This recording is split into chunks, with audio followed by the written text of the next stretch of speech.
Welcome to the Deep Dive. This is where we take stacks of insightful sources and, well, we distill them down into the most potent nuggets of knowledge. Giving you a swift path to being truly well-informed. Exactly. And today we're embarking on, I think, a really fascinating journey. We're looking into some quite profound concepts about happiness, purpose, and the very nature of who we are. Our mission for this deep dive is to pull out some practical, maybe transformative wisdom from a really thought-provoking source. It's excerpts from anewearth.pdf. Right. These pages offer insights that honestly could genuinely shift your perspective on how you navigate the world and maybe your own inner landscape too. And that's really the goal here, isn't it? This isn't just about, intellectual understanding. No. It's about challenging some perhaps deeply ingrained ways of thinking, opening up new possibilities for how we experience life. Right. We'll be looking at concepts that maybe at first sound a bit counterintuitive. Yeah, definitely. But when you explore them, they offer, I think, a profoundly liberating view of what it means to be human, moving beyond the superficial to grasp what truly brings peace and meaning. Okay, so let's unpack this right away because the source starts with a statement about happiness that, well, it might just make you pause. It says, don't seek happiness. If you seek it, you won't find it because seeking is the antithesis of happiness. Now, that's quite a statement, isn't it? It really is. Especially when, our whole culture seems built on chasing happiness, the next big thing, the achievement, the person. Yeah. So what does this imply for us, for you listening, about how we usually approach finding joy? Well, what's fascinating here is how the text really digs into this idea. It suggests that true joy, and it calls this the joy of being, which it says is the only true happiness. The joy of being. Okay. It doesn't come from any form, possession, achievement, person, or event. It stresses that this joy cannot come to you through anything that happens. So not from outside circumstances. Exactly. Instead, it says this joy emanates from the formless dimension within you, from consciousness itself, and thus is one with who you are. Wow. Okay, so that's a huge distinction. It is. It's not about external conditions giving you joy. It's an internal emanation, like an inherent state of being that's already there. So a shift from getting happiness to being happiness. Precisely. Think of it like this. Happiness isn't some treasure you find outside yourself. Right. It's more like a light that shines from within you, always available if you just stop looking for it somewhere else. That makes a lot of sense. If true happiness isn't something you acquire, but something that, radiates from within, it totally reframes how we relate to seeking. And this links directly to what the source says about peace and the ego and presence. It states, the ego does not know that your only opportunity of being at peace is and now to whip you. Right now. Right. Or maybe it does know and is afraid you may find this out. Peace, after all, is the end of ego. Such a powerful line. It is. So if the ego is that part of us constantly pushing, achieving, acquiring, always seeking in the future, running that narrative of not enough or not yet. Yeah. What does this mean for our constant striving for that, elusive peace or happiness? It sounds like the chase itself might be the problem. That's exactly it. The ego thrives on future possibilities, on what's next, what's missing. It's a mechanism built for survival and distinction, perhaps, but it's inherently restless. Always looking ahead. Always. So for peace to actually exist, the ego's constant chatter has to quiet down, which raises that question, if peace is available now, what does it take to access it? It seems to require a kind of presence that the ego finds threatening. Because presence isn't about the future or the past. Exactly. It's outside the ego's control, and it diminishes its sort of perceived importance. The source implies the ego's afraid you might discover this truth that peace is here, now. Because that discovery would undermine its whole game. Right. It would dissolve its very foundation. It's like the ego's this loud tour guide, constantly pointing where you should go, totally ignoring the beautiful view right in front of you. That's a great analogy. Yeah. And building on that, the role of the ego, the source takes this incredibly, counterintuitive stance on suffering. Yes. It challenges us to see it not just as something to avoid, but maybe as having a deeper purpose. This is where it gets really interesting. Yeah, stepping back to see the bigger picture here. The source explicitly gives suffering a kind of noble purpose. Noble purpose, okay. Yes, the evolution of consciousness and the burning of the ego. So it's not just pain for pain's sake. It's a catalyst. A catalyst for growth. Exactly. It's described powerfully as the fire of suffering is the light of consciousness. Wow. This radically shifts how we might view challenges, difficult experiences. Instead of just being negative, They have a function. they serve a transformative function, burning away those old self-identifications, paving the way for deeper awareness. Which raises an important question for you, the listener. If you viewed your struggles through this lens, how might it change your approach to facing them, knowing they hold potential for growth? That's a profound shift. It's like suffering isn't just random noise, but part of a larger awakening process. And the Source gives us a key tool here, doesn't it? A way to actually engage with this transformation. It says, awareness is the greatest agent for change. The greatest agent. So if suffering is meant to burn away the ego, how does awareness actually work in this context? What does it do? Well, awareness, in this sense, is like the light that lets us see what suffering is revealing. The Source clarifies that suffering is caused by identification with form. Identification with form. Yes, and erodes identification with form. Now, identification with form just means when we define ourselves only by our thoughts, emotions, roles, possessions. These are all forms. Right, like my job title or my feelings right now. Exactly. If you identify solely as, say, a successful person, and then you face failure, the suffering is immense because your whole sense of self feels threatened. Because you've identified with that form. Precisely. Awareness is the means by which we can observe this identification without being completely swallowed by it.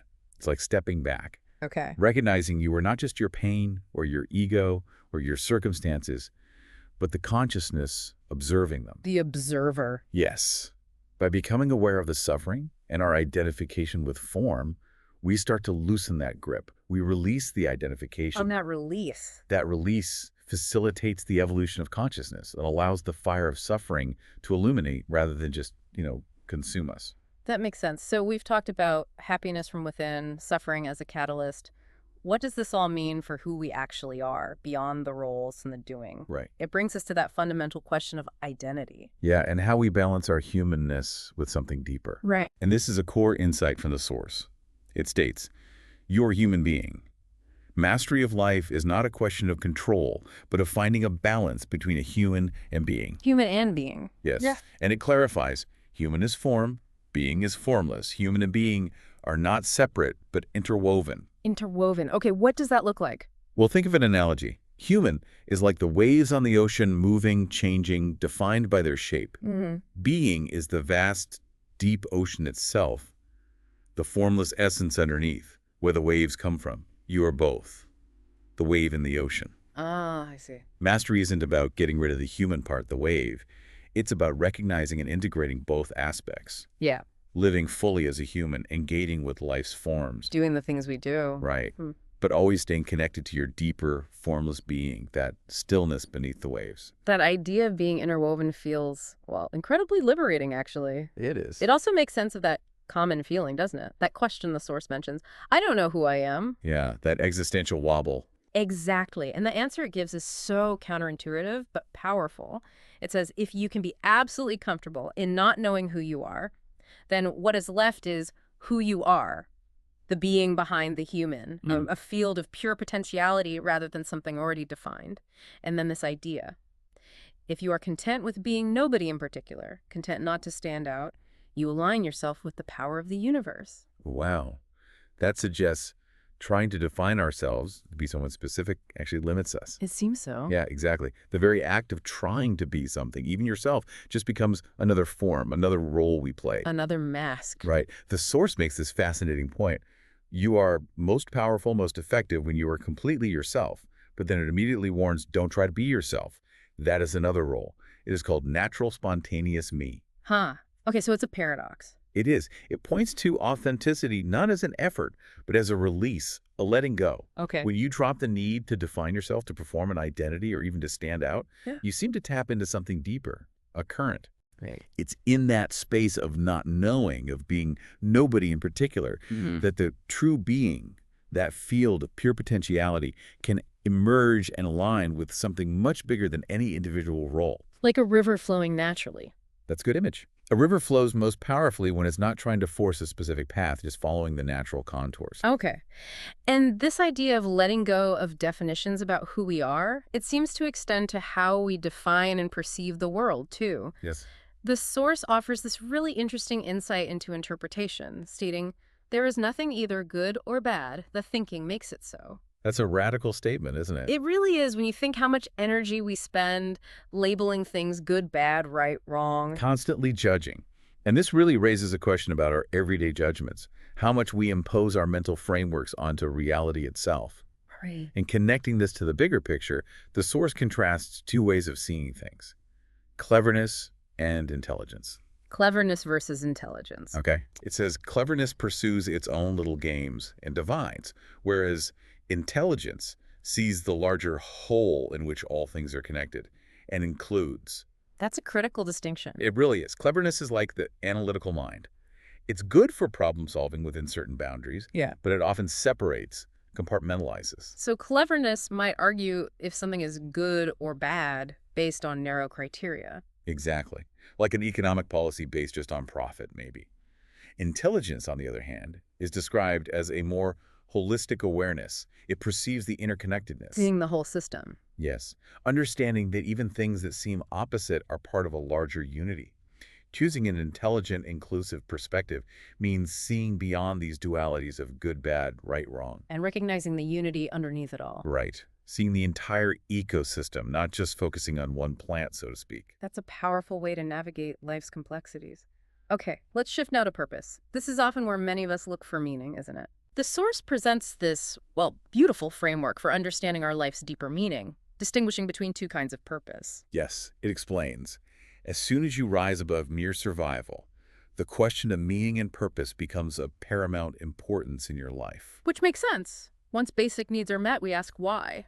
Exactly. And then it makes this crucial distinction. Your life has an inner purpose and an outer purpose. Inner and outer. Inner purpose concerns being and is primary. Outer purpose concerns doing and is secondary. And crucially, it is necessary to align outer purpose and inner purpose in your life. Wow, okay, so inner purpose is primary, outer is secondary. That flips our usual understanding, doesn't it? Completely. We usually focus so much on the outer purpose, what we do. Yeah. Our job, achievements, contributions. Right. What's on the resume? Exactly. But the Source says the inner purpose is number one. It's about our state of being, which means your job, hobbies, how you contribute, they're all secondary to your internal state. That's a huge shift for many of us, driven by external goals. So if the inner purpose is primary, what exactly is it? Well, the Source states it very clearly. Your inner purpose is to awaken. To awaken. And it adds, this is common with every other person, our outer purpose, the doing, can change over time, but the inner purpose remains the same for everyone. To awaken. Okay, so what does awakening mean in this context? Awakening is defined here as a shift in consciousness in which thinking and awareness separate. Thinking and awareness separate. Yeah. Imagine your mind is like a loud radio, constantly playing thoughts, commentary. And you've always believed you were that radio, that stream of thoughts. Awakening is like suddenly realizing, wait, I'm not the radio, I'm the listener. Ah, okay. You can still hear the thoughts. You can still hear them, but you're distinct from them. You are the awareness behind the thinking. The space in which the thoughts happen. Exactly. And what's even more profound, perhaps, is that it states the initiation of an awakening process is act of grace. An act of grace. You cannot make it happen, nor can you prepare yourself for it or can accumulate credits for it. So you can't earn it or force it. Apparently not. It suggests it's more like a profound shift that happens to you, or maybe through you, when the conditions are right. Perhaps it involves a kind of surrender to a deeper process already unfolding. That takes the pressure off trying to achieve awakening, in a way. It does. And as we move towards understanding this deeper purpose, the Source offers a very simple but profound truth about our current reality, a foundation for living well. Okay. It says, acknowledging the good that is already in your life is a foundation for all abundance. Acknowledging the good that's already here. Yes. It's not about getting more first, but recognizing what's present right now. That links back to presence, doesn't it? Absolutely. If you're always seeking something outside, you're basically living from a place of lack. Right. I need that to be happy. Exactly. But acknowledging the good that's already present shifts your perception to fullness, to sufficiency. And that becomes the foundation from which more abundance can naturally flow into your experience. Living from sufficiency and not scarcity. Precisely. And finally, the Source ties all this together beautifully with a timeless reality. It says people are so consumed by time that they have forgotten eternity, which is their home, their destiny. Forgotten eternity. Eternity is the living reality of who you are. It's this powerful reminder that beyond our day-to-day, time-bound human experience, there's an enduring, timeless dimension to our true nature. And our inner purpose, that awakening, is about realizing that, waking up to that timeless reality. Wow. What a journey we've just taken, dipping into a new earth. We started by reframing happiness, seeing it not as something to chase outside. But something that emanates from within. Exactly.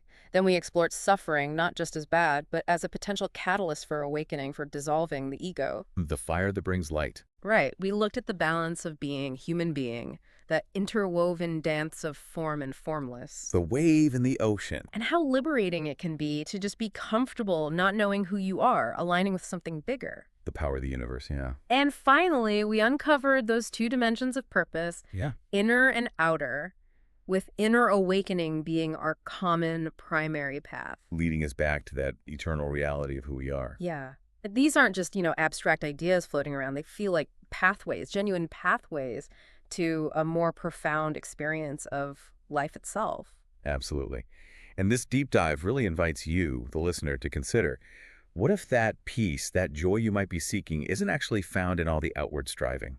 What if it's found simply in acknowledging the profound being that's already within you, right here, right now? How might your daily life shift just a little if you truly embraced that your core inner purpose is simply to awaken? And aligning your actions with that truth? Exactly, aligning the doing with the being. So perhaps just for a moment this week, you could try to simply be, without seeking, without trying to define yourself or control what happens next. Just noticing. Just noticing what unfolds when you let go of that constant mental striving, even for a minute or two. What stands out to you most from our chat today? And how might you apply just one single insight in your own experience, maybe even today?